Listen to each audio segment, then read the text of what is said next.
नमस्कार आदाब, मैं हूं राव अकरम और आप देख रहे हैं मेरा हिंदी यूट्यूब चैनल। साथियों, आज की इस वीडियो में हम विस्तार से जानकारी करेंगे कि ग्राम पंचायत के अंदर भूमि प्रबंधक समिति की क्या शक्ति होती है और साथ ही हम बात करेंगे उत्तर प्रदेश राजस्व संहिता की धारा 61, धारा 63 और धारा 64 और 65 के बारे में। अगर इन नियम के बारे में आपको विस्तार से पता चल जाएगा तो आपको इस बात की जानकारी हो जाएगी कि आपकी ग्राम पंचायत के अंदर किस प्रकार से सरकारी भूमि का आवंटन होता है। और साथ ही जानेंगे कि अगर आपके पास तालाब की भूमि है या फिर तालाब की भूमि का आवंटन कैसे होता है। मेरी वीडियो के नीचे बहुत से मेरे ऐसे व्यूअर लिख रहे थे कि अकरम भाई, इस बात की जानकारी आप विस्तार से दीजिए। आप इस प्रकार की वीडियो तो बना रहे हैं कि गांव के अंदर कैसे भूमि का पट्टा मिलता है, लेकिन आपने विस्तार से नहीं बताया है। अगर इस वीडियो को आप पूरा देख लेंगे तो नियम के आधार पर ही मैं आपको समझाऊंगा। इस प्रकार से आपको कोई भी नहीं समझाएगा जैसे आज मैं इस वीडियो के अंदर आपको बताऊंगा।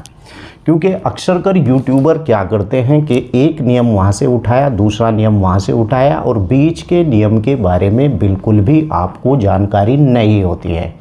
लेकिन मैं अपने इस यूट्यूब चैनल के ऊपर भले ही समय लगता हो वीडियो बनाने को, लेकिन नियम को नियम के आधार पर ही बताता हूँ, जिस प्रकार से कि ग्राम पंचायत में आपको भूमि के पट्टा लेने की आसानी हो जाती है।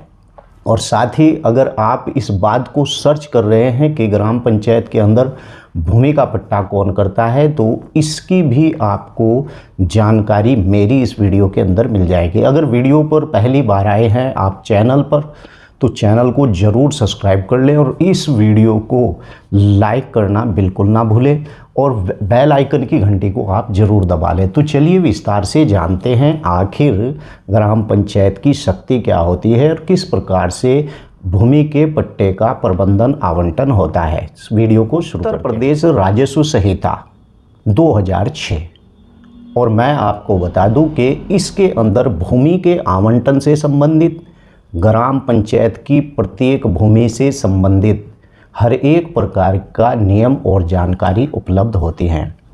और ये संहिता केवल राजस्व संहिता है, केवल भूमि से संबंधित ही जानकारी इसके अंदर आपको मिल जाएगी। क्योंकि आज भारत के अंदर ऐसा बहुत सा किसान है जिसे इस बात की जानकारी नहीं होती है कि किस प्रकार की भूमि को वो जोत रहा है या उसके कब्जे में किस प्रकार की भूमि है। और बाद में उसके खिलाफ कोई नोटिस वगैरह आता है तो उसे पता चलता है कि ये भूमि चरागाह की भूमि थी। और इसी जानकारी को बढ़ाने के लिए मैंने ये YouTube चैनल बनाया है ताकि आपको पूरा पता चल जाए। और मैंने बहुत सी वीडियो में बताया है कि धारा 59 से लेकर उत्तर प्रदेश राजस्व संहिता धारा 59 का मतलब है कि ग्राम पंचायत के अंदर जितनी भी सरकारी भूमि होती है वो सब ग्राम पंचायत के अधीन होती है।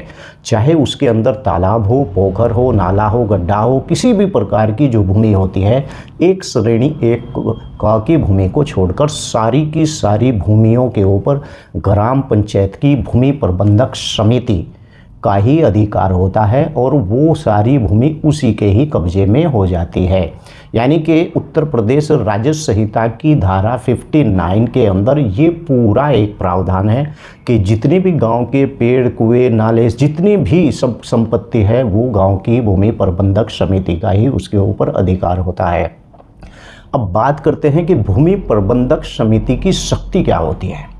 मैं आपको बता दूं कि उत्तर प्रदेश राजस्व संहिता की धारा 59 के बारे में बताया। धारा 60 के अंदर इस प्रकार का प्रावधान है कि ग्राम पंचायत की जो भूमि प्रबंधक समिति है उसका पूरा अधिकार है कि वो उस भूमि को किसी को भी पट्टे पर दे सकती है और उस भूमि का रखरखाव कर सकती है। जैसे चरागाह की भूमि आपको पट्टे पर दे सकती है अगर उस भूमि के अंदर यानी खेती की जा सकती हो, या फिर ऐसी भूमि जो नदी के तल में है उस भूमि को भी ग्राम पंचायत के अधीन ही पट्टे पर दे दिया जाता है। लेकिन अगर भूमि सीमा से ज़्यादा होती है तो उसका कलेक्टर यानी कि साल भर का जो है पट्टे पर उस भूमि को देता है। आसामी के पट्टे ग्राम पंचायत की भूमि प्रबंधक समिति देती है, धोबी घाट ग्राम पंचायत की भूमि प्रबंधक समिति देती है, और तालाब की जो भूमि होती है उसे भी ग्राम पंचायत भूमि ही आवंटन, यानी ग्राम पंचायत की जो भूमि होती है उसका आवंटन भी कौन करती है? ग्राम पंचायत की जो समिति होती है, जिसे भूमि प्रबंधक समिति कहा जाता है। कुल मिलाकर बात यह है कि ग्राम पंचायत की भूमि प्रबंधक समिति को बहुत सारी शक्तियां हैं, जिसका वो ग्राम पंचायत के अंदर यानी कि अपनी शक्ति का प्रदर्शन कर सकती है।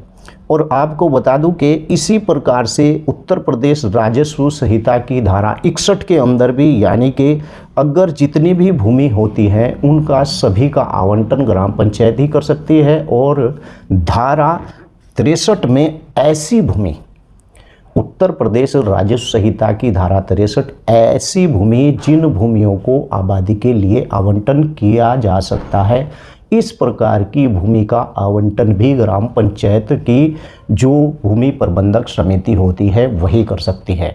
यानी कि ग्राम पंचायत के अंदर इस प्रकार की भूमि भी होती हैं जो आबादी के लिए आरक्षित होती हैं। और मैंने बहुत सी वीडियो में बताया है कि जो व्यक्ति, चाहे वो सामान्य वर्ग का व्यक्ति हो, चाहे ओबीसी वर्ग का व्यक्ति हो, चाहे अनुसूचित जनजाति के वर्ग का व्यक्ति हो, अगर उसे भूमि का पट्टा चाहिए तो इस प्रकार की धारा 64 के अंदर इस प्रकार का प्रावधान है उत्तर प्रदेश राजस्व संहिता के, वो किसी भी यानी कि अनुसूचित जाति के व्यक्ति को और अनुसूचित जनजाति के व्यक्ति को, सामान्य कास्ट के व्यक्ति को और ओबीसी कास्ट के व्यक्ति को यानी भूमि को आवंटन कर सकती है। अब मैंने बहुत सी वीडियो में बताया है, आप अगर चैनल के अंदर जाकर देखेंगे तो मैंने बहुत सी वीडियो के अंदर बताया है कि ऐसी भूमि जो आरक्षित होती है ग्राम पंचायत के अंदर, जिसके ऊपर आबादी के लोगों को आवंटन किया जा सकता है, यानी आबादी भूमि के पट्टे दिए जा सकते हैं।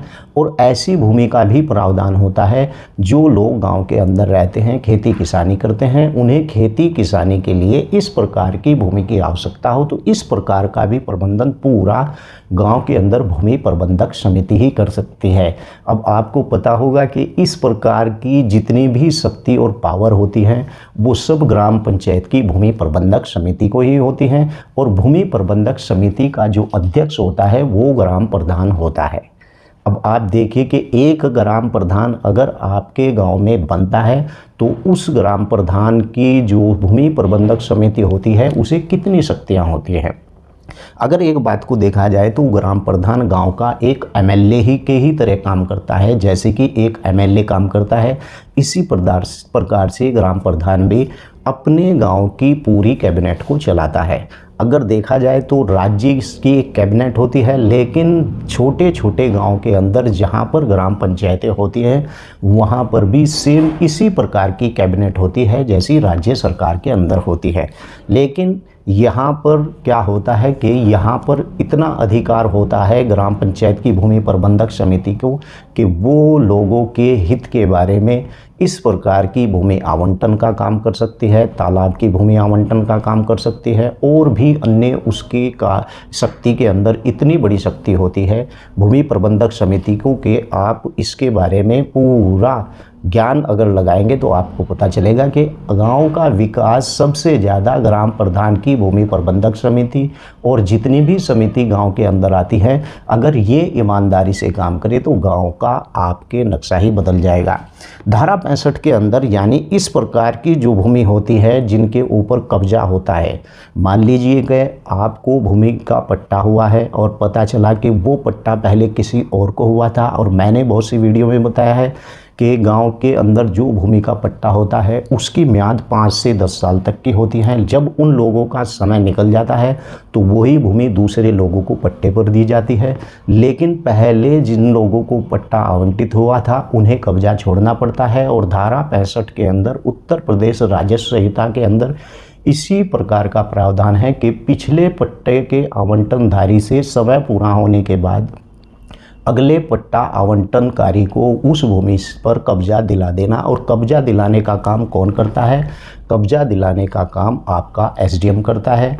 और कब्जे के लिए अगर आपको इस प्रकार का कब्जा नहीं मिला है, आपके नाम पर इस प्रकार का ग्राम पंचायत के अंदर आवंटन हुआ, तो आप सीधे कलेक्टर को इस बात की जानकारी दे सकते हैं। अब मैं तालाब की अगर बात करूं तो गांव के अंदर, क्योंकि ये सुनने वाला पॉइंट है, गांव के अंदर अगर तालाब 5 एकड़ से नीचे है तो उसकी नीलामी नहीं की जा सकती है।